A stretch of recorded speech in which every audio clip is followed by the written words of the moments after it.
People have heard stories of the Rebbe's father, Reb Levik, who was the rabbi of Yekaterinslov.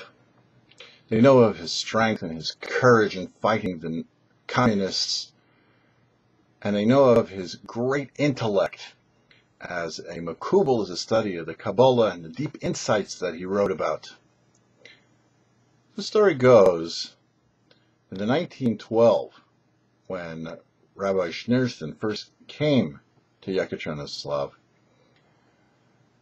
he answered a shaila, a question posed to him by an 8-year-old girl named Yocheved. What happened?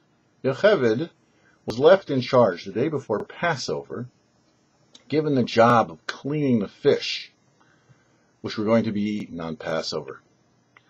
And she came across some grain, some chametz in the fish. And here she was, there was nobody home because they were all doing whatever it was that they were doing. And she didn't know if the fish were kosher for Passover or not. Being 8 years old and a little girl, she was intimidated, so she asked her older brother to come to the rabbi, who was a very imposing figure, to ask the question. So he asked the question, and the rabbi said, "Is this your question?" And he said, "No, it was my sister." He said, "Send in your sister." So he's told her that you should be the one asking the question since it's your question.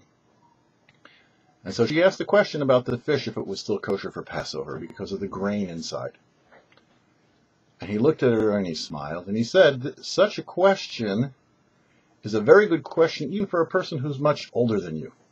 And he began to answer and explain that anything which had already been digested, it would become part of the fish, was okay. But if she found anything that looked like chametz inside of the fish, it should be discarded. So we see the stories of his strength and intestinal fortitude and great intellect on probably the busiest day of the year for any rabbi, the day before Passover. He spent time to make an 8-year-old girl feel important. For the Chasidic YouStory, I'm Herschel Finman.